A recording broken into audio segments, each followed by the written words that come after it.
Hello everyone, it's Kevin Annett, and let me say it's an honor to speak to you today to your conference in Perth, Scotland. The title of my talk is Crimes Against Humanity in England and Canada and How to Stop Them. It's especially joyful for me to be present in spirit, if not in body, in the land of my ancestors. And invoking our tradition, I call upon all those who have come before us and who will follow after to stand with us now and fill us with their courage and wisdom. It's important today that we address not only the crime, but the thing that spawned it and how to stop it. To end forever the scourge of child trafficking, rape, and murder, and the system and the spirit that spawned it. To see things as they are is to understand that the evil we are confronting, which is destroying our children and thereby our own future, is massive, institutionalized, legally and politically protected, and it's a very old system. In many ways, we are like that little band of free thinkers and Quakers in 18th century England who stood up against the massive institution of slavery. We're dealing with the same kind of slavery, and everything is arrayed against us, except the truth. In truth, the evil of child trafficking and murder is not some foreign virus landed among us. Rather, it has emerged from out of the very fiber and essence of our own culture and history. Like the enslavement of Negroes, child torture comes from among us. If we do not understand this reality, all our efforts will be as water poured into a burning desert. The routine exploitation, torture, and sacrifice of children is part of who we are, and is one of the historic cornerstones of so-called Western civilization.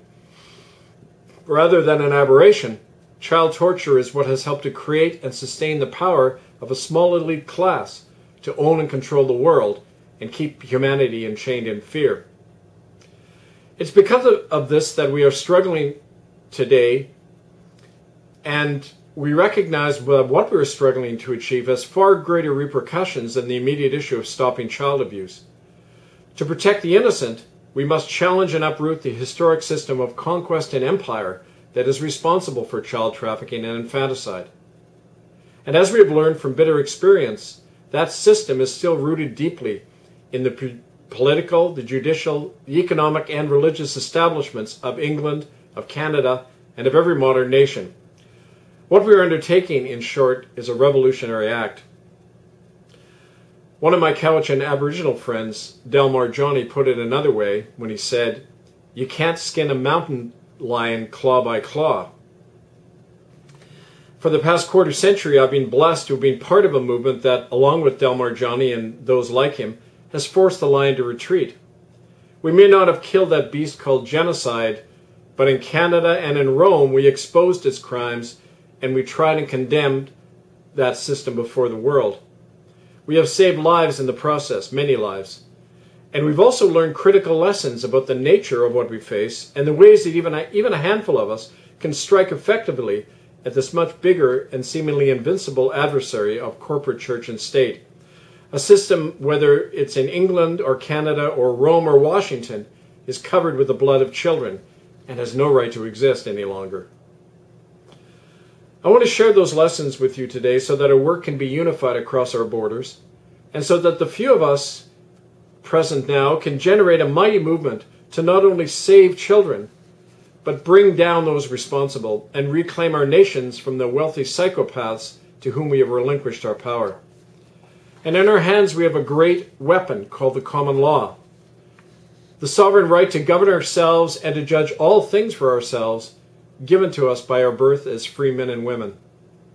That weapon can help us create a new society in the shell of the old, and not simply save the innocent. So my presentation to you today is in two parts. I'll talk about the crime and the solution. The crime is the systemic and deliberate destruction of children. The solution is establishing a new political and spiritual jurisdiction under common law by which the criminal system responsible can be prosecuted and abolished, and a just society erected in its place. Tall order? Well, it's not as tall as you might think. Let me begin by portraying the origin of the crime and how it sprouted and spread from Europe across the entire world, and specifically the links between these crimes in England and Canada. Now, in the original patriarchal Greek Roman and Near Eastern worlds from which our European cultures sprang, neither women nor children were considered to be fully human. They were the slaves and property of wealthy men and could be used and disposed of at will. This was considered a moral and a just practice because women and children were seen to be sources of evil and corruption in the world. In the Deuteronomic laws of the Old Testament, children who disobeyed or shamed their fathers were to be publicly stoned to death. A woman who had sex during her monthly period was also to be killed for having polluted a man. But these murderous laws and attitudes derive from a deeper religious belief that required routine human sacrifices to placate an angry male god. For example, the Hebrew word for sacred, kadash, is also the same word for sacrifice. To make something sacred, one must set it apart and offer it as a gift to heaven to take away the sins of others. Usually that meant killing your firstborn son as the best offering possible, whether among the Canaanites who threw their newborn babies into the fire pits of their god Moloch, or later in the New Testament where we read that God sacrificed his only son Jesus Christ as an offering to redeem mankind. And this practice of justified infanticide led to the religiously and legally sanctioned murder of untold millions of children as a good and necessary thing. Child killing has been the norm in every complex society known to mankind, but it has especially been so in Europe, where the Roman Empire, and then its offspring, the Roman Catholic Church, institutionalized the rape, trafficking, and sacrifice of children. The slang term kid for child derived from the medieval practice of using the skin of both kid goats and murdered children as the vellum, a document on which to write official church records, such as papal bulls.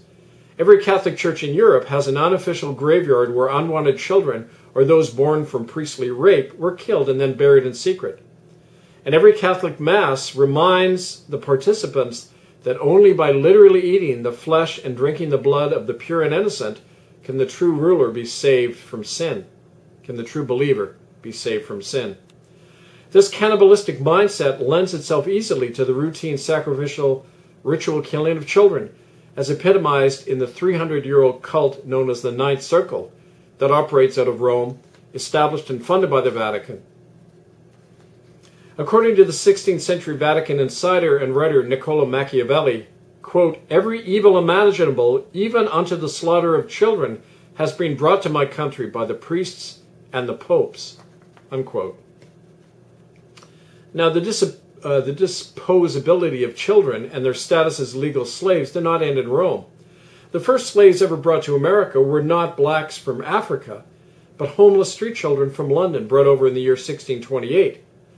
Thousands of them were scooped up and sent to the earliest English plantations in Virginia as labor, as indentured field servants and house servants. Over half of them died in the first 3 years they were there, an amazingly constant death rate over the centuries when it came to children imprisoned on work farms, Indian residential schools, or industrial factories. This deadly practice of shipping unwanted children from England as slave labor to the colonies of America and Canada increased over the following centuries. It especially took off during the 1800s, when the British colonies faced a huge labor shortage and needed to quickly populate the vast territories of North America and Australia. Now, as happens in any enormous crime by church and state, the exploitation and killing of children in this manner was portrayed as a humanitarian act by the ones perpetrating it. After the destruction of the Scottish Highland clans after Culloden in 1745, the British Crown, the Church of England, and the Rothschild banking interests formed so-called relief societies that deported countless Scottish, Irish, and poor families to North America. The aim was to grab the land of these deportees and ensure the depopulation of the families on the land. The families first had to be destroyed in order for the land to be grabbed. That meant targeting the next generation, the children. This was exactly the same genocidal strategy employed against all of the Aboriginal nations of the New World by Christian Europe. In a move that preceded and directly led to the killing grounds of the Indian residential school system, the Crown and the Church formed so-called industrial schools during the 1800s, in which children were torn from their families and entombed in prison workshops. There they toiled as slaves and were brainwashed to forget their language, their culture, and their families.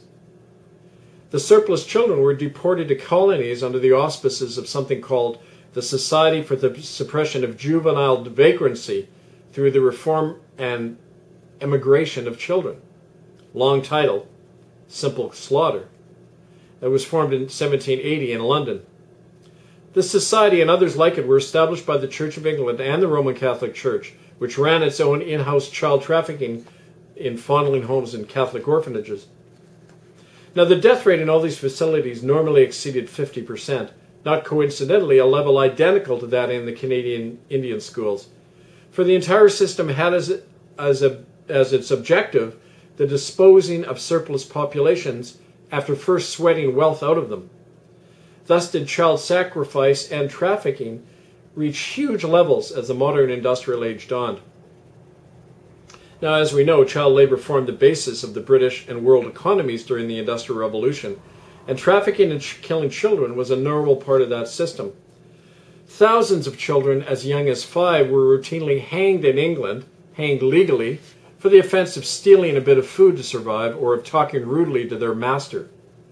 The point is that this destruction and exploitation of children was enormously profitable, which is why it continued and still continues today. That system went through 3 historic stages. First, providing cheap child labor to the British colonies. Next, directing that labor into urban factories, including the industrial schools, which also incarcerated the Indians. And finally, what we have today, the institutionalization of child abuse and trafficking right within the government system of so-called child protection, which includes private corporate agencies that operate behind a camouflage of the state. The state-run child trafficking industry is far more profitable, efficient, and massive than any of the previous systems because it is now so hegemonic and invisible. And that's the case on both sides of the Atlantic. One of the reasons that this system has duplicated itself in Canada as well as in England is because of the monolithic nature of the Crown system of law and government. Crown courts are run by self-governing judges who are subservient to the party in power and the aristocratic power behind it. Historically, these courts have facilitated and protected child abuse and killing. British High Court Judge Adrian Fulford, the Queen's constitutional advisor, has helped to establish the so-called Pedophile Information and Exchange Network that seeks to legalize sex with children and abolish the age of consent laws. Canadian courts have given that nation the lowest conviction rate of child rapists of any nation on earth. And in 2015, the Canadian Parliament actually changed the law to reduce the mandatory sentence for child rape to 1 year. Canada's legal exoneration of itself and its churches for the deliberate mass murder of over 60,000 Aboriginal children is just a more recent and blatant example of the complicity of Crown courts in crimes against humanity and children. This complicity is most apparent when it involves the institutionalized child trafficking that flourishes as a growth industry within the child welfare agencies. For example, in central Canada, the Children's Aid Society, the CAS, is a private corporation that's paid $100,000 for every child they seize from its family and deliver to orphanages or foster families in Canada and abroad, a profitable meat market with overseas connections. Canadian courts and so-called privacy laws prevent citizens from suing the CAS or even inquiring into who runs them. Similar examples from England abound. For these reasons, there has been no real recourse for child abuse activists in England and Canada within their respective court systems. Judges invariably target and criminalize those seeking to stop child abuse and trafficking, rather than the perpetrators. In the words of a senior Canadian police official to me just a few years ago, quote, "In this country, you have to rape a child a dozen or more times for it to ever come to trial, and even then, there's rarely a conviction," unquote. Of course, another big driving force in child trafficking is the money involved. Billions of dollars are generated every year by the trade, which is operated by the Roman Catholic Church and its business partners in the mafia, called Drangheta in Europe, and financially underwritten by the same banks that laundered the drug cartel money: HSBC, JP Morgan, Bank of America, Citibank, and of course the Bank of England. And the system is heavily protected politically. According to Marcel van Versolum, a Dutch organizer with our tribunal, Drangheta, the criminal mafia, pays more than 50 million euros every month just to bribe police and politicians in Holland. So you can see the scale of the child trafficking industry, much of which utilizes stolen children from orphanages, foster homes, government facilities, and youth detention centers. Part of this trafficking involves the satanic ritual networks tied to the Catholic Church known as the Ninth Circle. Much like the overt genocide of Aboriginals and non-Catholics organized by the Vatican, the 300-year-old Ninth Circle involves the torture and murder of children by top government and church officials, including popes and cardinals, at select Catholic cathedrals around the world. These locations receive top protection from army, police, and private security forces protected by governments and corporations. Normally, the senior judges of any nation are either members of the Ninth Circle or are their protectors. We are wading in a sea of corruption, lawlessness, and suffering, brothers and sisters. And the existing courts and governments and their church and corporate partners in crime are a big part of this problem. And they are the ones who pose a direct threat to our children. And so in response to this tyranny, a growing movement to create functioning common law courts has emerged from among citizens in Canada, America, and England to replace such institutionalized crime. And that leads me to the second part of my talk today, what we are to do about this problem according to the natural sovereignty given to us by creation. I'll resume that in a minute in part 2.